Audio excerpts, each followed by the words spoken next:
Meu nome é Gerson Madaleno, nasci 16 de dezembro de 1960 em São Paulo, sou paulistano da gema, paulistano raiz, nasci no bairro de Pinheiros, eh, estudei lá, vivemos praticamente o tempo todo ali na região do Sumaré, né, no bairro de Santana.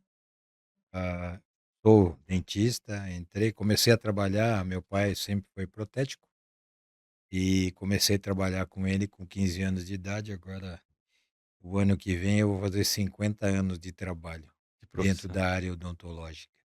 Então, quando eu comecei a trabalhar com 15, com 20 anos eu entrei na faculdade de odontologia lá na USEC. Na verdade, eu entrei em Bragança. Fiquei 3 meses em Bragança.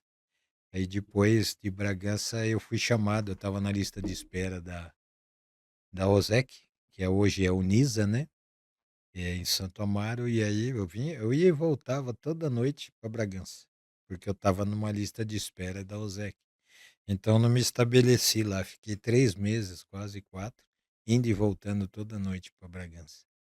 E de manhã cedo, às 7 horas, tinha que acordar. Chegava Isso em dá quantos casa. quilômetros Bragança terá? Bragança tem uns 70 quilômetros de São Paulo, 60, 70 quilômetros, Uma talvez hora um mais ou pouco. menos de Dá uma viagem, hora, 1 hora e meia, dependendo, cada porque eu ia de trânsito. ônibus, né? Ah, de ônibus. Então eu ia até a rodoviária, pegava o ônibus, ia para Nossa, Bragança, pior ainda. depois voltava.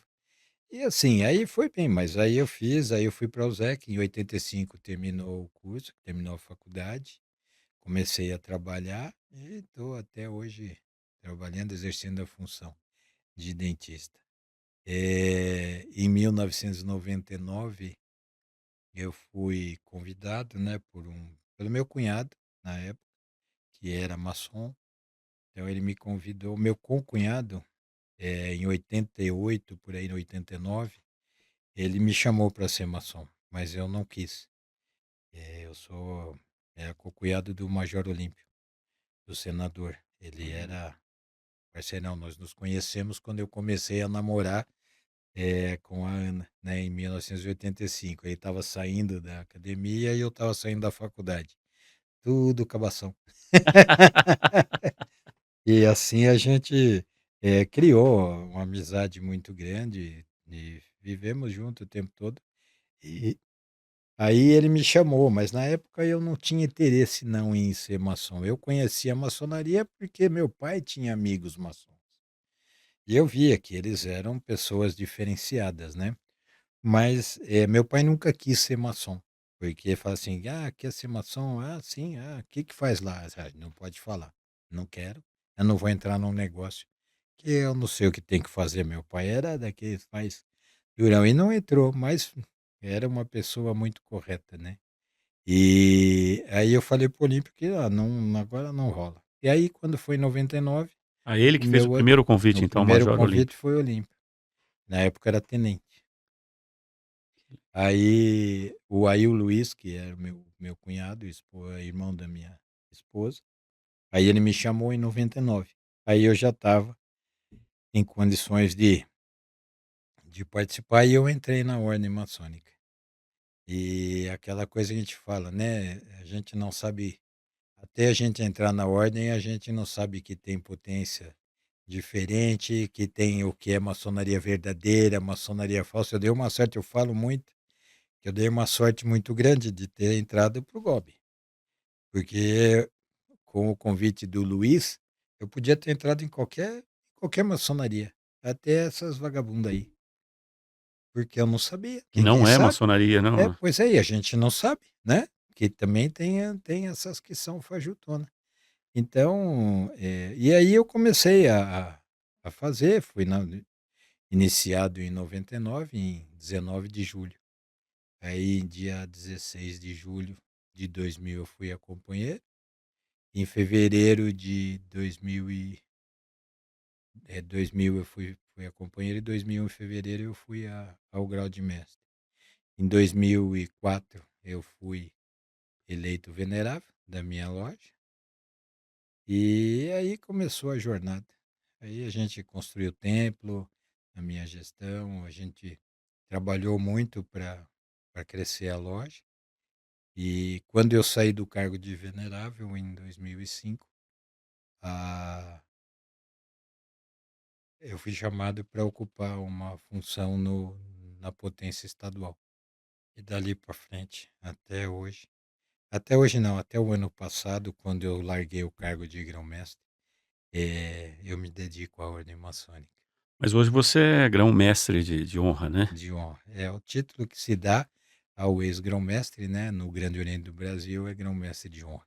Então esse título vai me acompanhar o resto da minha vida, E isso e de tá todos os ex-grãos-mestres, né. continua dando palestras, Sim, visitando continuo sendo lojas. chamado para conversar, para bater papo, fazer palestra, palestras maçônicas, palestras públicas. Os irmãos, me tratam com muito carinho. Eu acho que eu deixei boa semente por onde eu andei, e a gente vai colhendo os frutos desse plantio, né. Então aonde, eu vou, sou muito bem recebido, e a gente, ainda é chamado, é lembrado, depois de mais de um ano fora do cargo, ainda é chamado para fazer palestra, para conversar, para participar de aniversário de loja. Mas você Então, ficou famoso também nos podcasts, né? Você eu deu não muita sei. entrevista, né? Esse negócio de fama é meio complicado, porque a gente não tem noção disso, né. Quando eu no ano de 2022, por conta do bicentenário de fundação do Grande Oriente do Brasil, que foi fundado em 1822, pouquinho antes da independência, né, Dom Pedro, foi inclusive grão-mestre. Eu tinha lá algumas publicações dentro da internet, né, nos podcasts, em Instagram, no Facebook, de pessoas que não são da maçonaria regular reconhecida, e alguns são até papaníquel, né, para enganar aqueles que têm curiosidade de ser maçom. E aí, maçonaria não convida ninguém por internet, não fala assim: "Ó, vem aqui que eu Fazer te falo, vem propaganda, né? aqui, você entra, você paga 10.000, aí daqui 2 meses você vai receber 50." Sabe, as pessoas que também tomam golpe, alguma delas, sofrem o golpe porque são gananciosas, porque acreditam que uma coisa absurda dessa você vai dar R$ 10.000 e depois de alguns meses você vai receber 50. Isso não existe, né. Então, pessoas que sofrem o golpe também têm a própria culpa por ser ganancioso demais. Mas aí, por conta dessas propagandas, começou a aparecer muita divulgação dessas ordens não regulares, que aí me falaram: "Olha, vamos fazer uma entrevista, a gente já vai arrumar um podcast aí, você vai, você conversa, você." "Ah, vamos embora, né." Para falar, eu sou falador, né, então como eu sou falador, né, Fica fácil. se é para falar, vamos falar. Aí fui chamado para ir em alguns podcasts, falei durante as entrevistas, tirando a curiosidade dos entrevistadores, e também eu falei sobre a regularidade, para tomar cuidado, né, essas coisas todas. E de repente, eu me surpreendi com, eh, essa, como você falou assim: "Ah, você ficou famoso." Eu não tinha a menor ideia de que isso podia acontecer, né, de É, explodir desse tem jeito. podcast de 1.500.000 visualizações, um Pois é, só, um né? só. Somando tudo, são Eu mais de 6 milhões de Sim, visualizações. tem muita visualização. Então eu acabei, sem querer e sem a intenção nenhuma, acabei, me tornando, foi assim, conhecido e uma referência, porque tem lojas que dizem, né, tem irmãos de loja que fala que quando convida, algum candidato a ser maçom, que fala: "Ah, mas o que que é? Ah, se vê esse podcast aqui que você vai entender o que é maçonaria." Então, eu acabo virando uma referência, mas nunca foi a minha ideia, nunca foi a intenção. O que eu queria era só esclarecer para não deixar com que pessoas que ignoravam o que é maçonaria fossem enganado por aqueles aproveitadores, só isso. Fazendo propaganda, inclusive na internet, né? Eles tinham uma Sim, propaganda na plataforma lá sim, e sim. fazendo uma divulgação, até a gente achou estranho isso, né? Pois é, e é assim, era legal, você entrava, podia conhecer um grão-mestre num jantar de R$ 500, e os caras entraram lá, mas ficou uns 3 anos fazendo propaganda desse jantar que nunca existiu, e teve gente que pagou os 500, estão esperando até hoje para comer. Se eles dependesse disso para ficar gordinho, ia morrer tudo seco. Ô Gerson, conta um pouco pra gente o que que é a maçonaria? Como que surgiu? O pessoal entender um pouco de maçonaria. E assim, a maçonaria a gente tem que começar a contar, e isso se estende um pouco, porque a gente tem que voltar no tempo e contar a história dela, por que que chegou, né, por que que chegou nos dias de hoje e nós trabalhamos desta forma filosófica, né. É assim, é uma quase uma unanimidade entre os historiadores que a maçonaria que praticamos hoje, ela vem da época das guildas de pedreiros livres da Idade Média. Então, quando houve o Império Romano ruiu, o Império Romano tinha um conhecimento da arte da construção absurdo, tanto que até hoje nós temos aí vários, eh, várias construções, né, feitas pelos romanos. Então, quando o Império Romano ruiu, entrou na fase negra na Europa, né, que foi a Idade Média, a Idade das Trevas, e as populações se fecharam em feudos. Então você tinha o senhor feudal com a sua família e os camponeses que ficavam lá trabalhando para o senhor feudal em troca de proteção. E eram castas extremamente rígidas, né? Quem era camponês nascia camponês ia morrer camponês, e quem estava lá com o senhor feudal da família estava tudo bem. Mas nesse meio tinham aqueles que na época da de Roma, do Império Romano, detinham o conhecimento da arte da construção. E com a decadência do Império Romano, eles não deixaram de trabalhar, eles não deixaram de conhecer como faziam. Então eles se fecharam em guildas. O que são guildas? São corporações de trabalhadores. Então existiam as corporações de pedreiros, as corporações de ferreiros, as corporações de marceneiros, que eram essas instituições que juntavam as pessoas que trabalhavam em cada uma dessas áreas. Então, no caso da nossa maçonaria, que maçom em francês significa pedreiro. Então, é pedreiro. Eles trabalhavam com as pedras. Aí fala assim: "Ah, a maçonaria ela remonta de tempos imemoriais antes do Egito, nos persas". É verdade, a maçonaria é operativa, porque a gente tem lá, eh, que os antropó a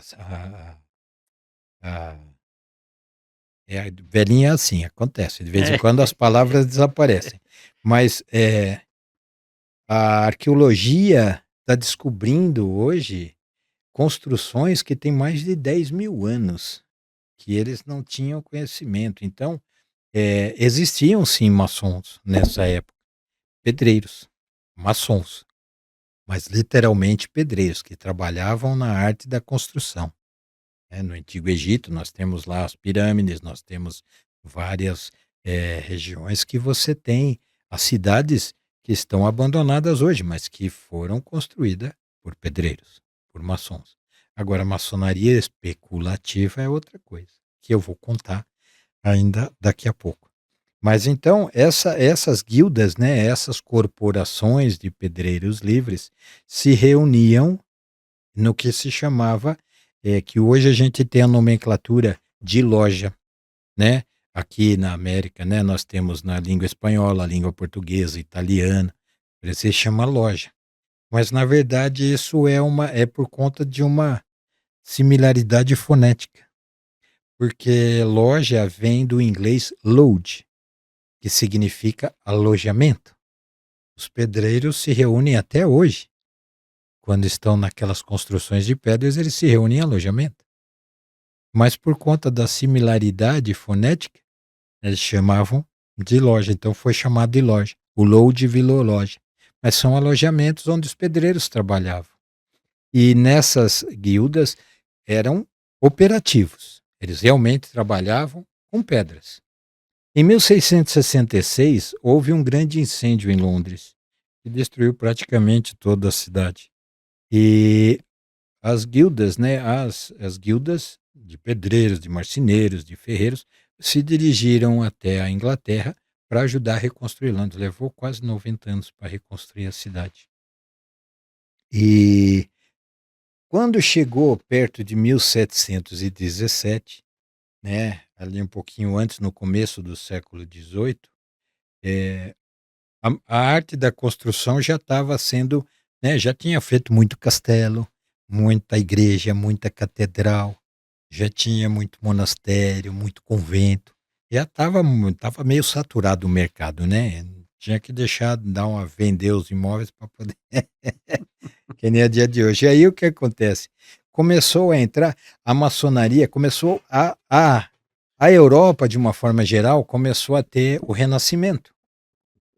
Então começaram a ver aparecer os grandes pensadores. E esses grandes pensadores, eles começaram a ter um espaço dentro da ordem maçônica. E a gente começou a ter, então, o que a gente chama de maçonaria especulativa. Então, algumas lojas já tinham no seu quadro maçons que eram maçons, pedreiros, e que eram operativos, e maçons especulativos. Em 1717, essas guildas sempre se reuniam nas festas solsticiais. Era ali que você tinha um candidato a ser pedreiro, né, a trabalhar na guilda, que ele era iniciado. Eram nos solstícios que se faziam as festas de São João, né, o solstício de verão e de inverno na Europa, que era de São João Batista e São João Evangelista, né? E nessa situação, então, o resolveram então 4 lojas maçônicas, algumas operativas, outras mistas, já com operativo e especulativo, e outras só especulativa, resolveram se unir para fazer junto a festa solsticial, porque cada um fazia a sua, e você tinha um monte lá, então eles resolveram fazer uma festa solsticial, então eles criaram a grande loja, a primeira grande loja da Inglaterra, aonde essas 4 lojas chama a Macieira, a Taça às Uvas, a Coroa e o Ganso e a Grelha.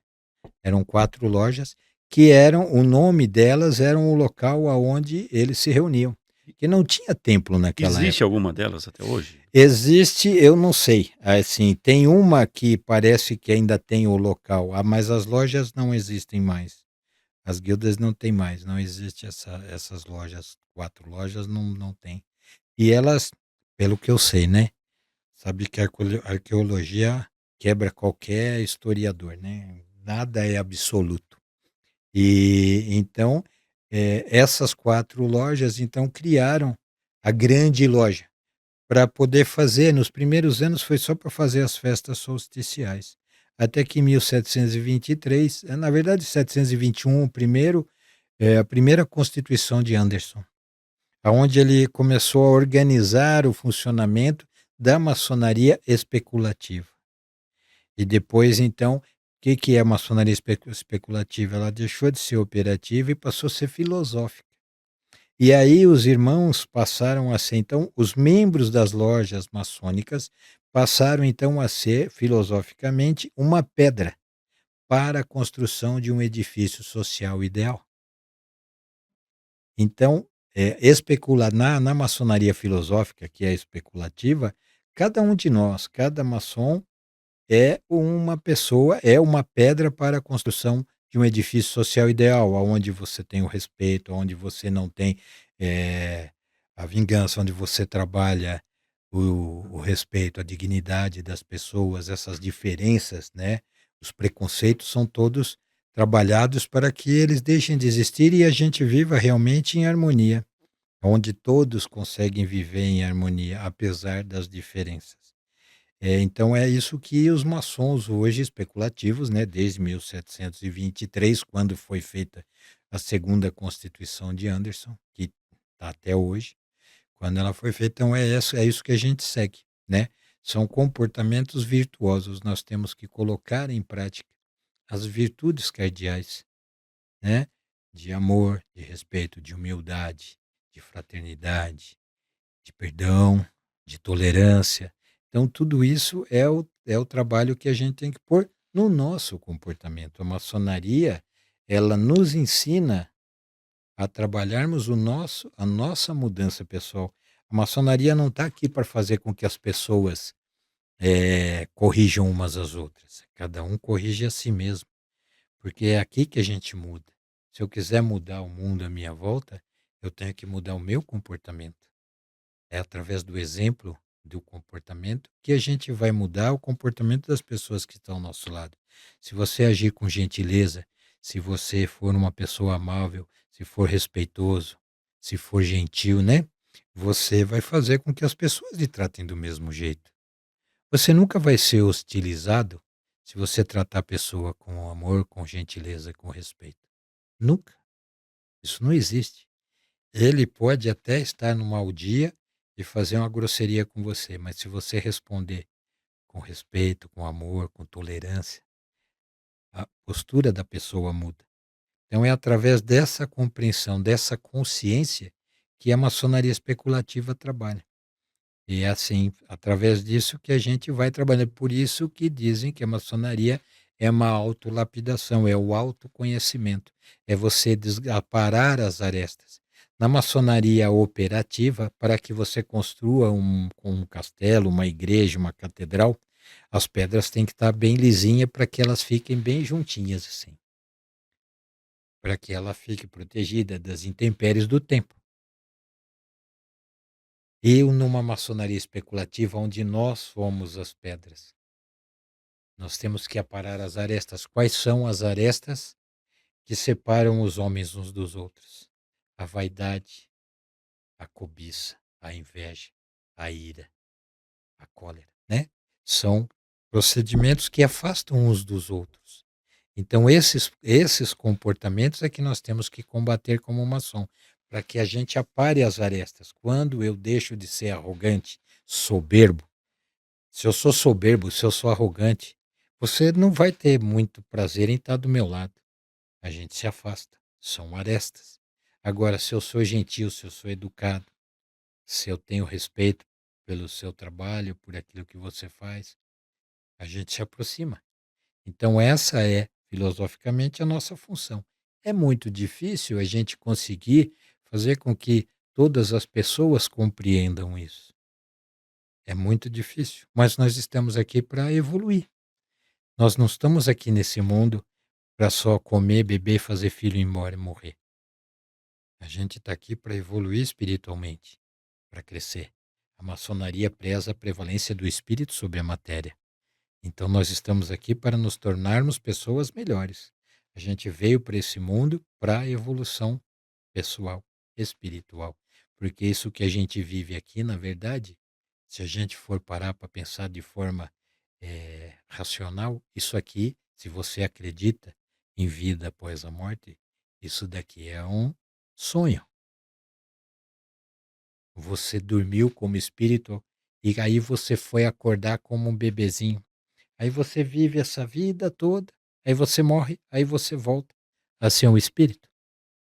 Então essa fase, o espírito é eterno. Então isso que a gente vive no planeta, nesse mundo, eh, nessa dimensão, é um sonho. É como se a gente estivesse dormindo espiritualmente. E aí a gente acorda e volta para o mundo. Então nós estamos aqui para a evolução, pessoal, para crescer. A gente vem para esse mundo, a gente não traz nada. E a gente vai embora, não leva nada. E entre chegar e sair, a gente fica brigando por aquilo que não trouxemos e aquilo que não levaremos. Uma estupidez isso, não é verdade? Porque a maior parte da briga que existe na humanidade é por uma coisa que não existe. É um sonho. Então é isso. Que a gente não leva, né? Não leva. Ô Gerson, e a maçonaria? Ela é dividida, ela é tudo uma só, é um grão-mestre para todas as lojas, como você citou aí, as lojas, né? É. É um grão-mestre, você rege toda a maçonaria do estado de São Paulo, no caso, ela é toda igual, tem divisões, como que Existem, funciona? existem divisões. Vamos começar. Vou contar a história da maçonaria no Brasil, né? No Brasil é diferente do mundo ou segue mais ou menos a O mesma padrão, equação? assim, aqui no Brasil, vamos falar assim, existem potências maçônicas, Quando a Inglaterra criou a primeira grande loja, era em Londres, né, e só os maçons londrinos, a maioria deles nobres, faziam parte. Há assim, documentalmente, existe eh,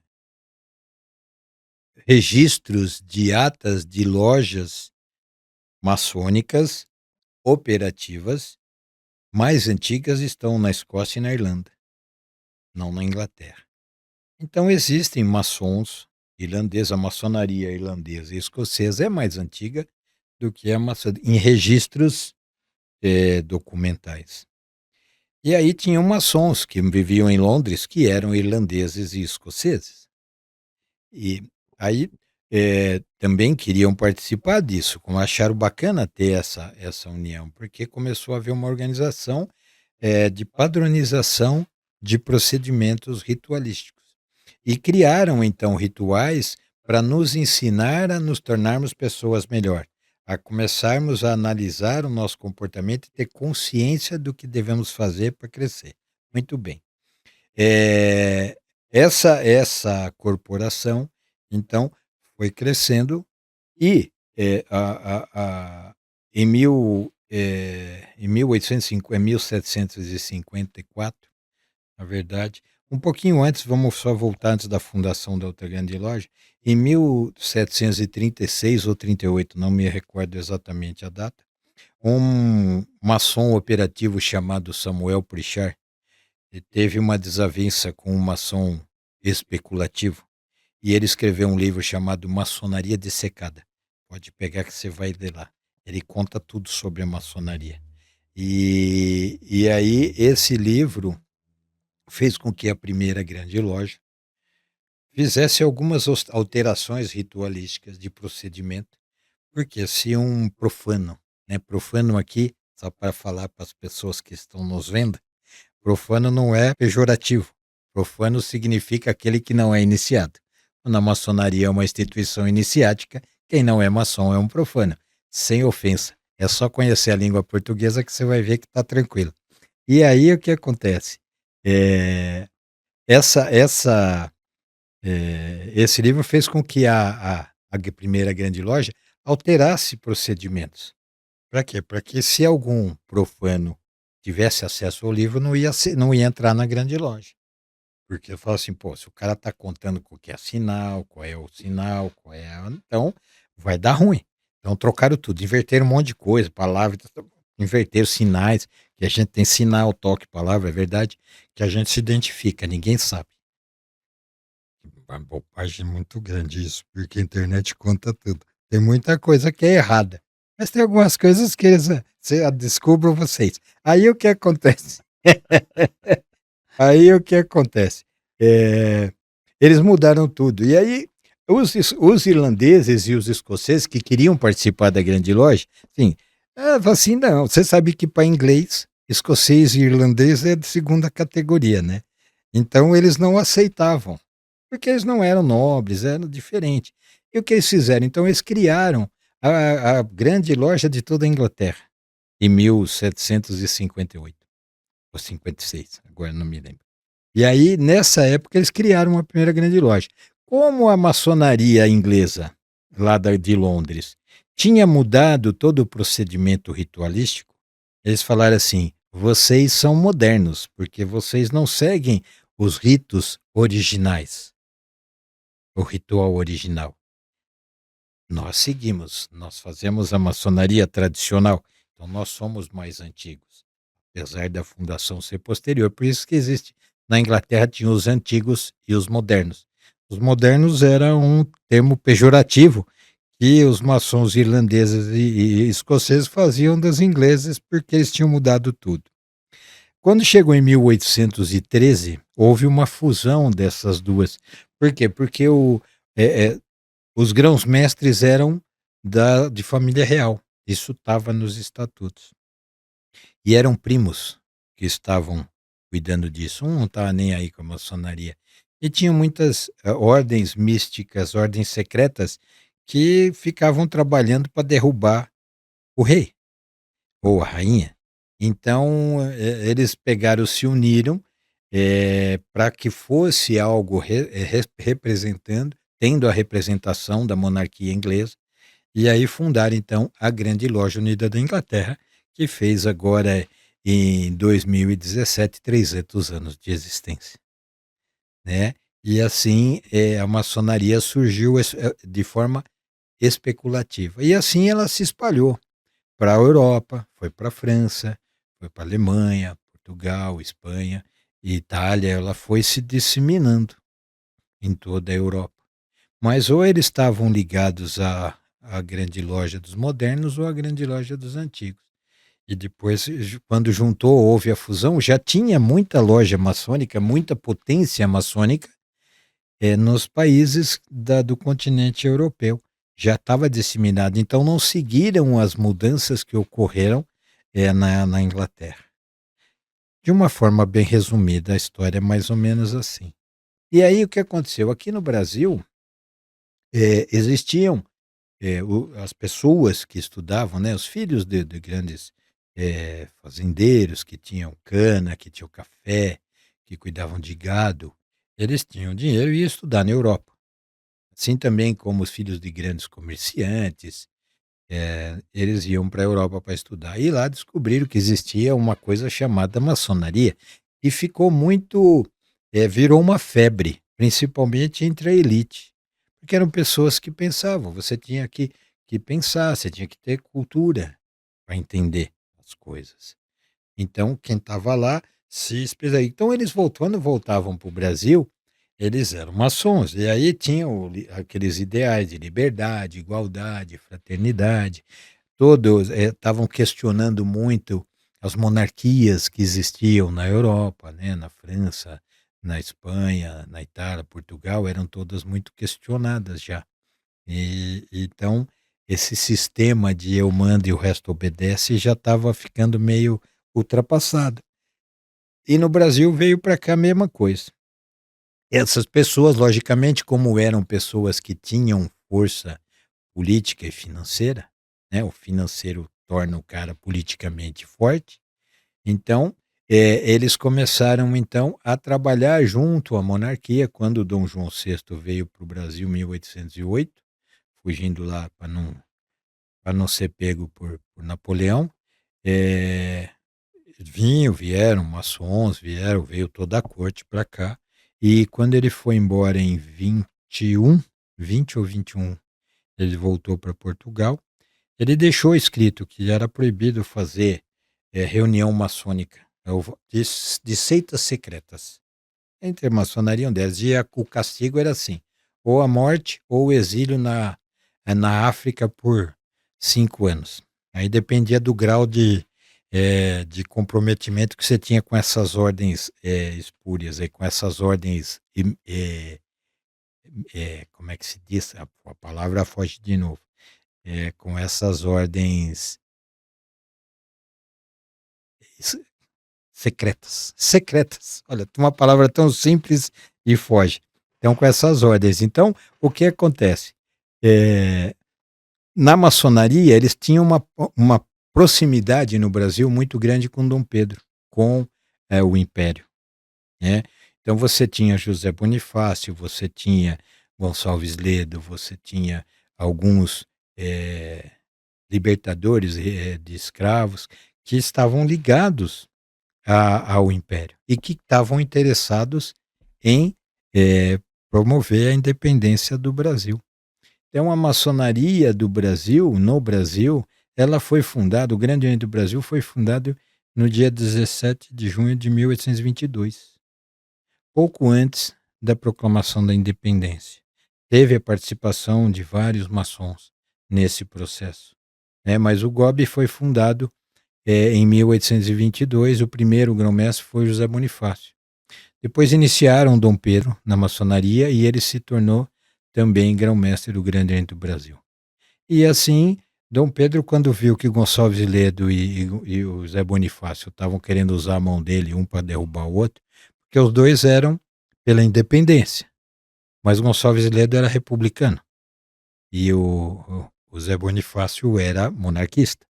Então um queria pegar o outro. Aí Dom Pedro falou assim: "Ó, vamos fechar tudo", e a maçonaria então foi fechada por Dom Pedro até 1831, quando ele voltou para Portugal. Que ele foi lá substituir, assumir o trono de Portugal por causa da morte de Dom João VI. E aí o GOB ficou ali, teve outras, voltou a funcionar, o Grande Oriente do Brasil, e em 1927 houve um problema interno dentro do Grande Oriente do Brasil. Então, até então, nós tínhamos uma maçonaria só no GOB. Tinha uma potência maçônica, que era o Grande Oriente do Brasil. Então começou com o GOB. Começou com o GOB, em 1822. Em 1927, houve um problema, que aqui não cabe fazer, mas houve um problema sério de relacionamento, de desinteligência entre as autoridades maçônicas e acabou havendo uma ruptura. E aí se formou uma outra potência maçônica, que é a grande, né, são as grandes lojas maçônicas estaduais, que hoje compõem a CMSB. Que é a Confederação Simbólica Maçônica do Brasil. E assim começaram a ter duas potências maçônicas no Brasil. E aí isso foi acontecendo paralelamente. Em 99 acabaram se reconhecendo, em 1999 se reconheceram por interesses mútuos e assim começaram a se interrelacionar. Em 1974 houve uma outra situação de desinteligência e houve uma outra ruptura no Grande Oriente do Brasil, criando os Grandes Orientes Independentes, que são os Orientes Estaduais vinculados à COMAB, que é a Confederação Maçônica Brasileira. Então, nós tivemos três potências maçônicas. Em 2018, houve então um reconhecimento das grandes lojas com o Grande Oriente do Brasil, com os Grandes Orientes Independentes da COMAB. Então, nós temos hoje três potências regulares e reconhecidas no Brasil, que são os Grandes Orientes. Grande Oriente do Brasil, CMSB e a COMAB. É isso. Três. O resto é resto. O resto não é maçonaria, né? E todas elas são iguais? As lojas são iguais? Parte interna, externa? Muda de acordo com cada um, né? O procedimento ritualístico do Grande Oriente do E Brasil. quem decide, assim, como Olha, que a loja vai ser, se ela vai ser do GOB, se ela vai ser da Glesp? isso aí são os irmãos que decidem, né? São os irmãos que decidem quem que vai ser. Quando eu fui iniciado em 99, a loja a qual eu fui indicado era do Grande Oriente do Brasil. Podia ter sido da Glesp, podia ter sido do Grande Oriente Paulista. Porque o meu padrinho me apresentou e era do GOB, eu acabei entrando no GOB. Podia ter entrado até numa espúria, né? Sem saber, né? Sem saber, eu não sabia que tinha, né? Ninguém sabe, né? A gente não sabia. Então, aí são os irmãos que escolhem. Você pode. Existem irmãos que são do Grande do Brasil, às vezes ficam desiludidos com alguma coisa, e aí passam para a grande loja, assim como acontece da grande loja vir para o GOB ou vir para o Grande Oriente Paulista, aqui no nosso estado especificamente falando, né? Então a gente tem essa movimentação, que isso é normal, isso faz parte. As pessoas às vezes se sentem injustiçadas e resolvem então sair fora. Alguns vão para adormecimento e se tornam maçons adormecidos e saem da ordem maçônica de vez. Mas não deixa de ser maçom. Não deixa de ser maçom. Uma vez maçom, Sim. sempre maçom. E por que a maçonaria é tão cercada de segredos, Gerson? Na época que a maçonaria passou, veja que na época que tínhamos, então a gente volta na história de novo dos operativos. A igreja contratavam essas guildas de pedreiros, de marceneiros, de ferreiros, para construir as suas catedrais, as suas igrejas, monastérios, conventos. Ela ia contratando essas guildas. E a relação entre a igreja e a maçonaria era comercial, contratante e contratado. Eu contrato você para você construir, você vai lá e constrói para mim. Tranquilo. Quando a maçonaria passou a ser especulativa, os grandes pensadores começaram então a questionar certos dogmas da igreja, porque a igreja manipulava demais a população. E os grandes pensadores começaram a questionar essa manipulação que a igreja tinha. É, porque tem que ser assim porque você tem que ter fé, é assim porque Deus mandou. E eu falei que é assim você tem que cumprir. E manipulava, né, a população. Então falava de diabo, falava de pecado, falava com tanta, é tudo que era, né, virado. Então você não vai para o céu, você vai morrer. E naquela época a humanidade evoluiu como um todo. Nós éramos seres selvagens que saía para caçar. E só a nossa vida era sobreviver. A gente trabalhava por instinto, para você sobreviver. Então a maçonaria foi evoluindo. Nessa época já era muito mais evoluído que os uga-uga, né, mano, da idade da pedra, né. Já era muito mais evoluído, mas ainda era muito ignorante, porque eles se deixavam levar por umas histórias da carochinha que hoje a gente sabe que não é verdade. Isso não existe. Eu, como maçom, eu sou um cara excomungado. Quando eu morrer, eu não vou para o céu. Entendeu? Porque o Papa assim disse, como se o Papa fosse Deus. Mas está tudo bem. Por quê? Porque eles foram criando dogmas em cima de dogmas para poder amarrar a população. E aí a maçonaria, os especulativos, os grandes pensadores que estavam dentro das lojas maçônicas começaram a questionar. E aí o que fez a igreja? Começou a difamar. Começou a dizer que os maçons eram adoradores do diabo, começaram a dizer que fazia sacrifício animal, começou a dizer que fazia coisas ruins. E aí, isso foi sendo a população ignorante acreditou. Não se faz nada disso dentro de uma loja maçônica. Pelo contrário, o que a gente faz lá é promover o bem-estar das pessoas, da pátria, dos familiares, dos amigos, da sociedade, comportamento correto dentro do seu trabalho. É isso que a gente prega. Mas ficou esse estigma da igreja, por isso que ainda tem gente, infelizmente, ainda tem gente que acredita nisso, né?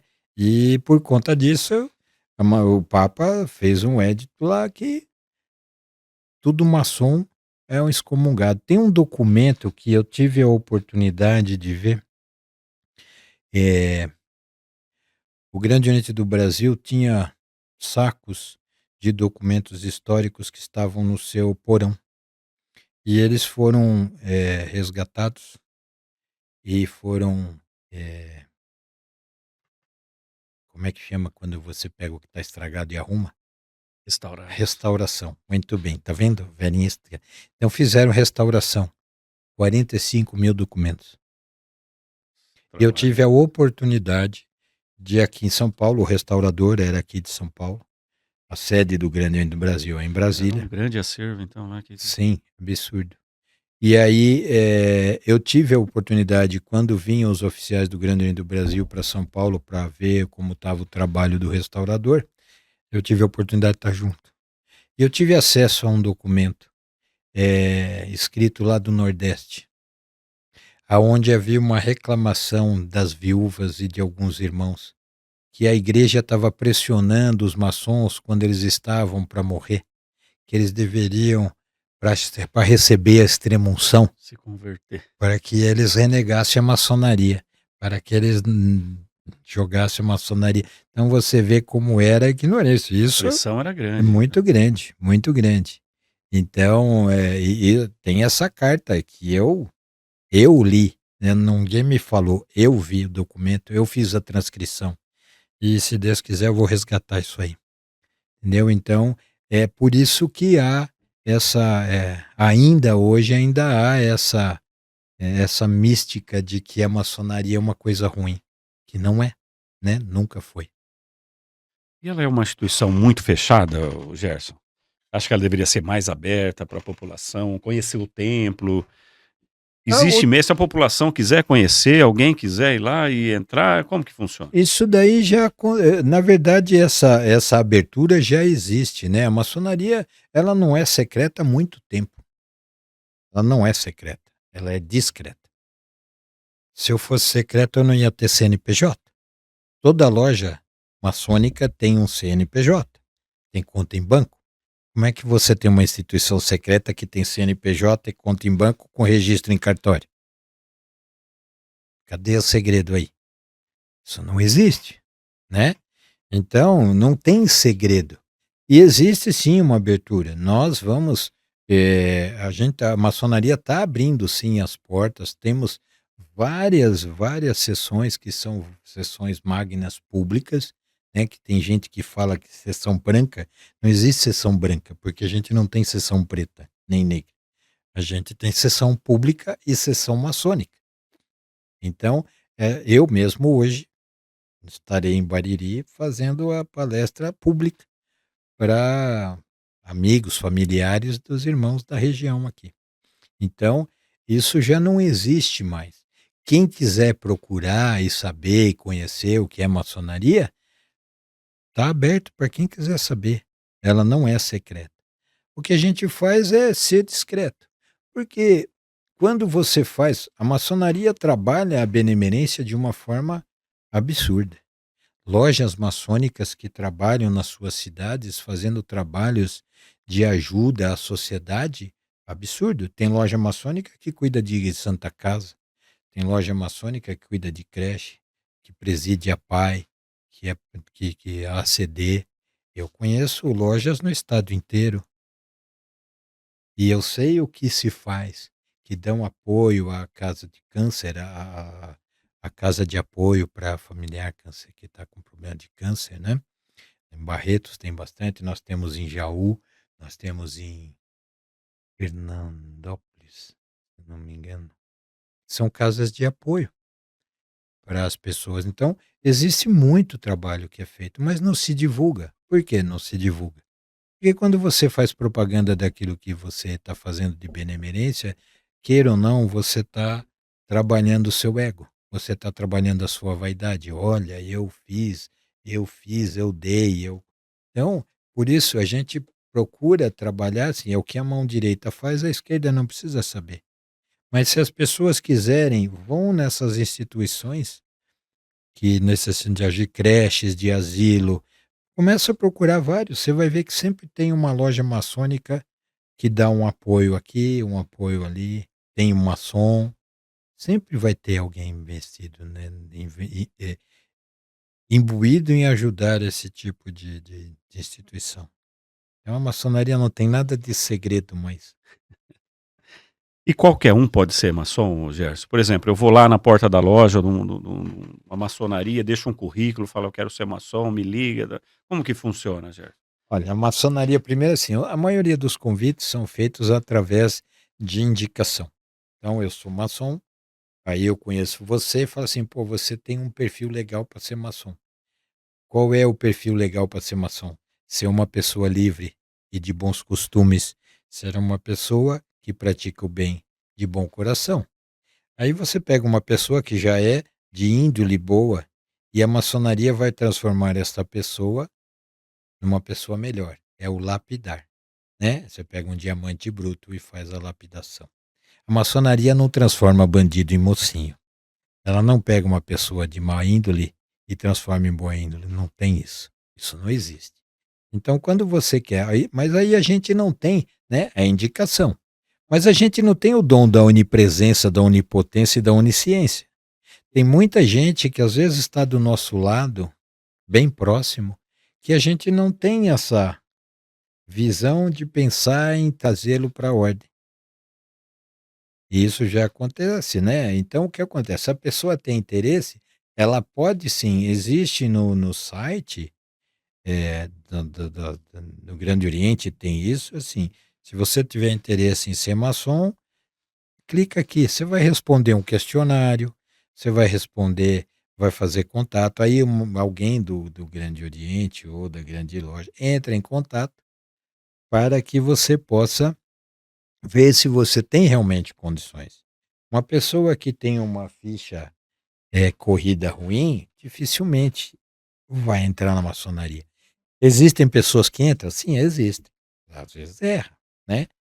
Mas a gente faz uma pré-seleção para tentar minimizar a entrada de pessoas que não têm o perfil para ser maçom. Esse é o perfil, não precisa ser rico, não precisa ser uma pessoa famosa, você só precisa ser uma pessoa de bons princípios.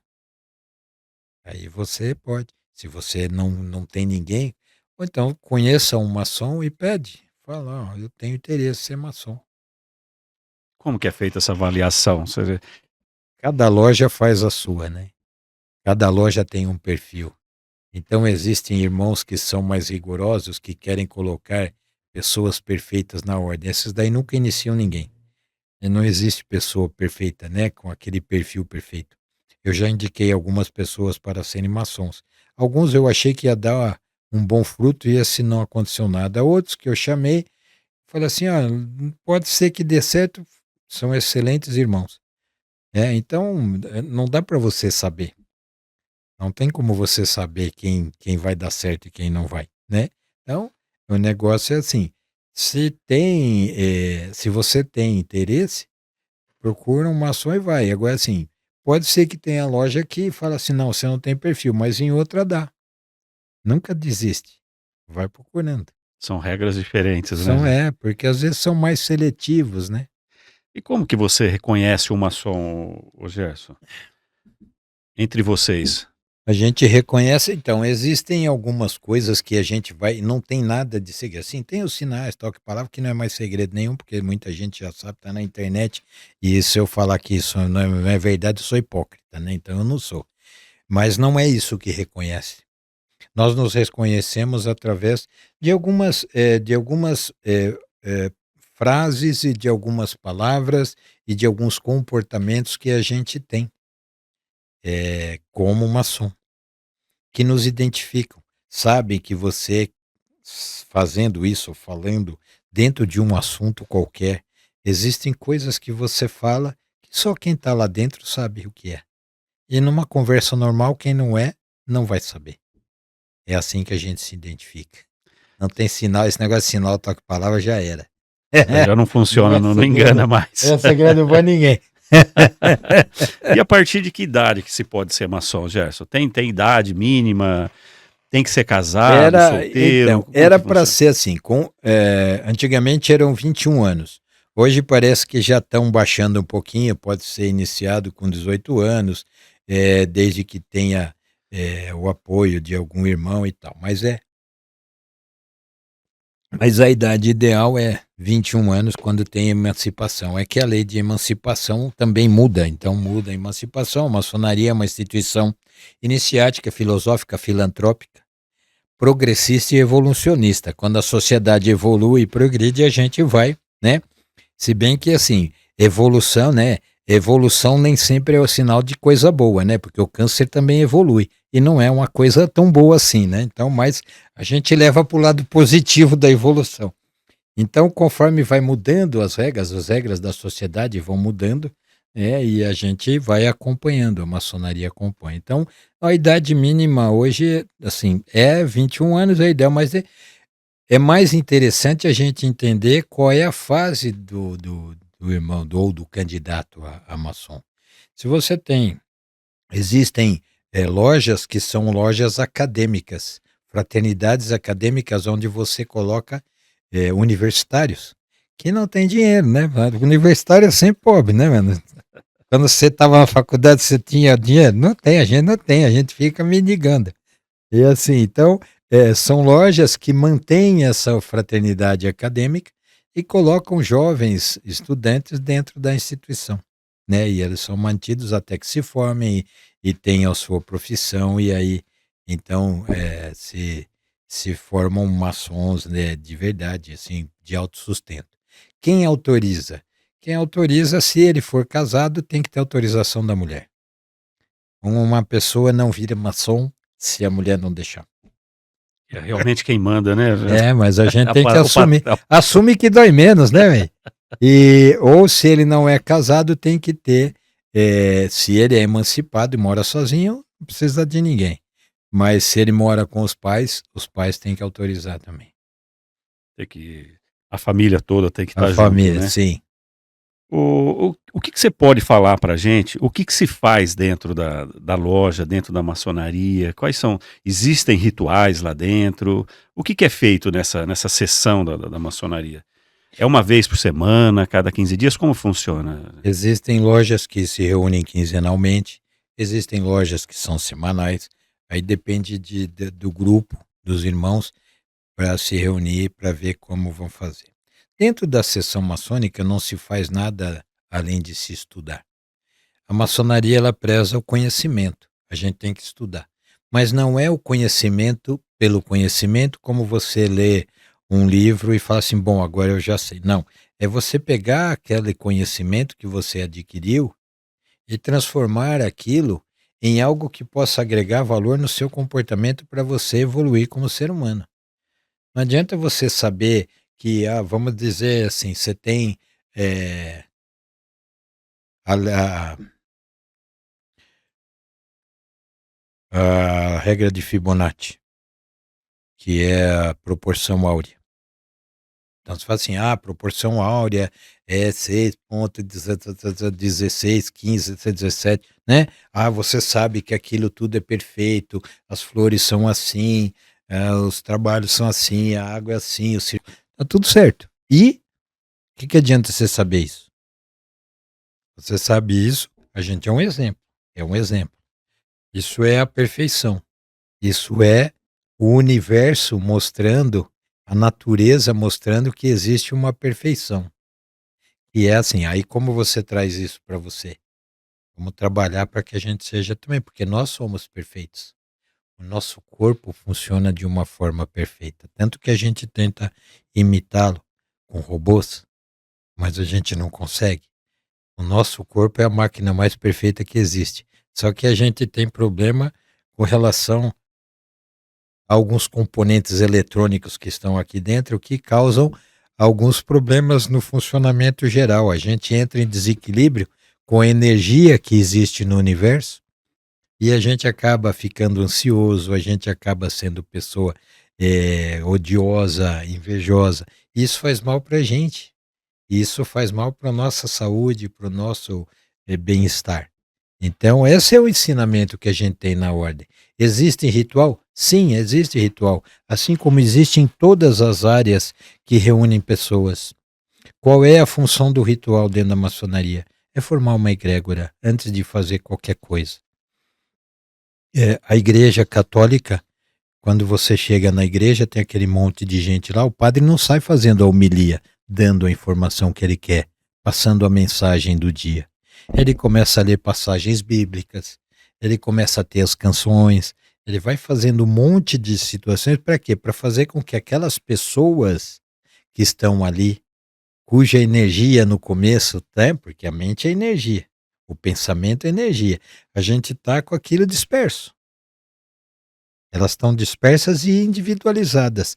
Essa entrada que se faz é para fazer com que a mente das pessoas se unem e formem uma energia única, que a gente chama de egrégora. Isso que é egrégora, é para isso que serve o ritual. Então, é assim também numa sinagoga, é numa mesquita, é num centro de umbanda, é num templo budista, né? Numa reunião kardecista. Tudo é assim.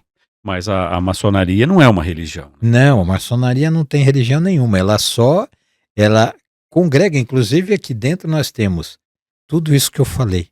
Nós temos católicos, nós temos espíritas, nós temos umbandistas, candomblesistas, nós temos judeus, nós temos muçulmanos, nós temos budistas, nós temos de tudo aqui dentro, taoístas, tem tudo aqui.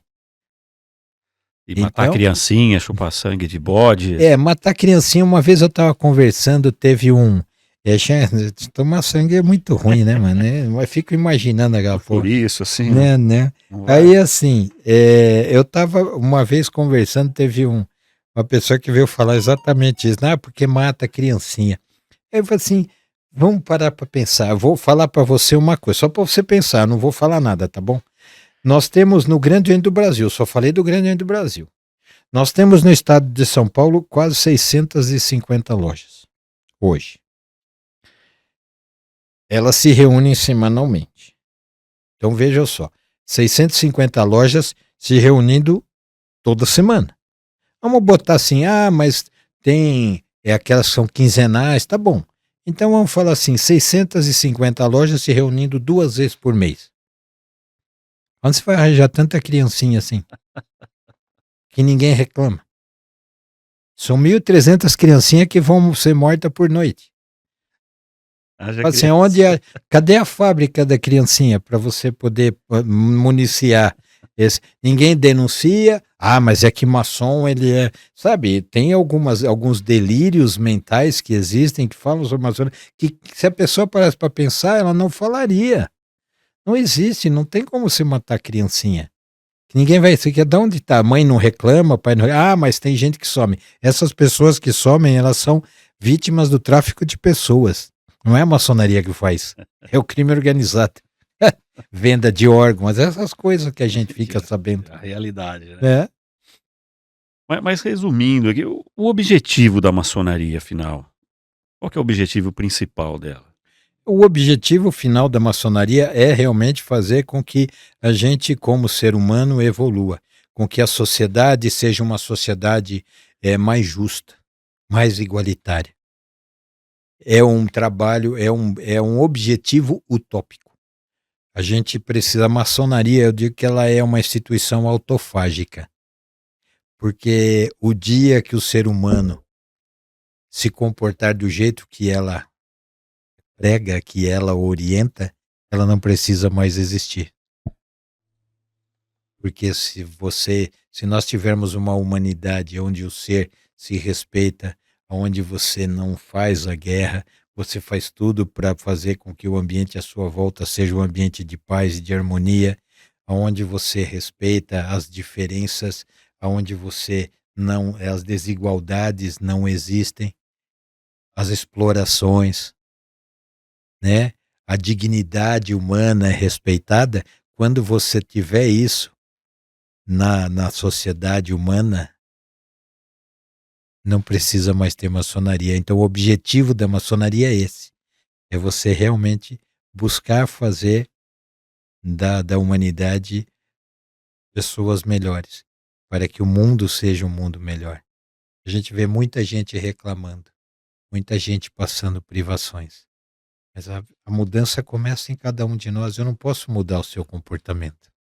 Você tem que mudar o seu comportamento. Eu mudo o meu. Eu não mudo dele, não mudo dele. Eu mudo o meu. E a gente tem que conscientizar então os seus membros de que a mudança é pessoal e que você tem que buscar no seu relacionamento pessoal, seja familiar, seja profissional, seja social, um comportamento aonde as consequências das suas ações, das suas atitudes, das suas palavras tenham como consequência um ambiente de paz e de harmonia. É difícil? Muito. Lógico que é. É Jesus que dizia: orai e vigiai. Temos que vigiar os nossos pensamentos e os nossos comportamentos o tempo todo, em qualquer circunstância, em qualquer situação, para a gente não destemperar, para que a gente não ofenda as pessoas, para que não desrespeitemos as pessoas, para que entendamos as limitações de cada um. Essa é a nossa função, na minha opinião. Com certeza. Gerson, você está completando 25 anos de Sim, maçonaria. completei agora em julho. O emérito, né? Não, depende do Lá na Gillespie é emérito, na minha é benemérita. benemérito. Já É, recebeu o título de benemérito? não, recebi nada, ainda tá fresquinha, tem que mandar. A loja tem que mandar a prancha pro Grande Oriente para pedir para avisar, né, que tem esse tempo e tal, mas eu não me preocupo muito com isso não, E nesses viu? 25 anos de maçonaria, alguma vez você já pensou em desistir, em sair? Teve alguma dificuldade? Falou, não, não é isso que eu quero. Nunca pensei em sair da ordem maçônica. Já passei por situações bem ruins dentro da instituição, mas foram causadas pelo ser humano, foram causadas pelas pessoas. Não sei qual o motivo, né? A gente nunca sabe o que realmente move o comportamento das pessoas. Mas eu já tive situações de ser difamado, de ser caluniado, de tentativa de derrubar da posição que a gente está quando a gente assume alguma função que eles acham que é importante, que não é importância nenhuma. Quanto maior o cargo, maior a responsabilidade. Então, infelizmente, as pessoas ainda não têm essa, alguns ainda não têm essa consciência, né? Mas eu nunca pensei em sair, apesar de desses 25 anos ter passado por algumas situações, assim, ruins, né, que deixa a gente triste. Mas a maçonaria é uma coisa que eu gosto muito, eu sou apaixonado pela ordem, então, eh, ela me ajuda muito, pessoalmente, né. E então, nunca pensei em desistir, mas conheço muitos irmãos que já largaram a ordem por conta disso, por conta de situações de injúria, por desrespeito, ficam chateados e saem. Eu não saio, pelo menos não por enquanto. A gente nunca sabe. Não, né, dessa comida eu não comerei, não sei. Ô Gerson, e qual que é o papel do grão-mestre na maçonaria? O que que ele faz dentro da maçonaria? Eu só não vou falar para você, porque tem um monte de gente aqui, assim, que eu vou me segurar, porque eu ia falar uma bobagem.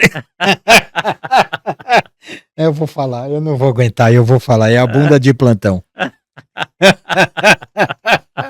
É assim, tudo que acontece de bom, todo mundo tem valor. Tudo que acontece de errado, a culpa é do grão-mestre.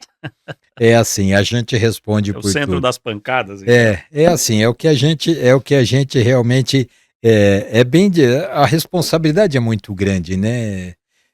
Então, Gilson, a gente tem que realmente, ter, compreensão, é manter a harmonia, é fazer com que a potência cresça, é fazer com que os irmãos recebam, eh informações para crescimento, dar instrução, né, levar até as lojas um conteúdo de estudo para que os irmãos possam realmente evoluir, crescer, entender qual é o nosso papel dentro da sociedade.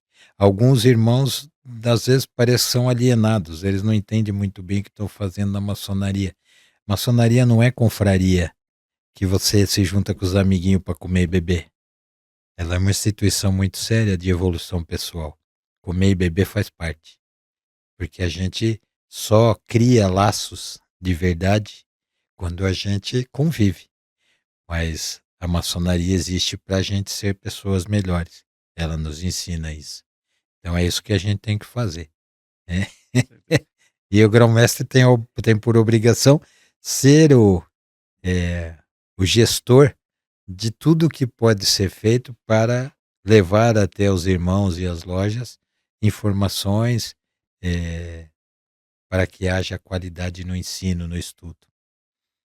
Ô Gerson, para o pessoal que está nos assistindo e que tenha gostado dessa entrevista que nós estamos dando, e ele decide ser maçom, e não conhece ninguém, ou não tem um padrinho, não tem alguém para indicar, o que que ele deve fazer? Fala assim: "Eu quero ser maçom, eu tenho essas qualidades, o que que eu posso fazer para ser maçom?" No site do Grande Oriente do Brasil existe uma área que diz assim: "Quero ser maçom", né, tem interesse em ser maçom. Aí ele clica lá, vai abrir eh, uma janela, e é onde ele vai preencher os dados deles e dizer por que que ele quer ser maçom. A gente já vai ver se o cara tem processo, né, nem adianta procurar. Se você tem problema de ordem jurídica, não vai, porque isso vai travar, evite situações de constrangimento. Mas, é assim que ele procura, através do site, porque aí um irmão do Grande Oriente vai entrar em contato para fazer essa primeira conversa. Gerson, quero te agradecer essa entrevista, foi Imagina, muito proveitosa, tenho é isso, certeza aí que vai Gilson. ser um sucesso aí para o nosso podcast, viu, Gerson. É, Muito obrigado aí por se deslocar até eu aqui, dar espero. esse Imagina, para mim foi um prazer, e aproveitar a oportunidade, né, a gente vai aqui tão pertinho.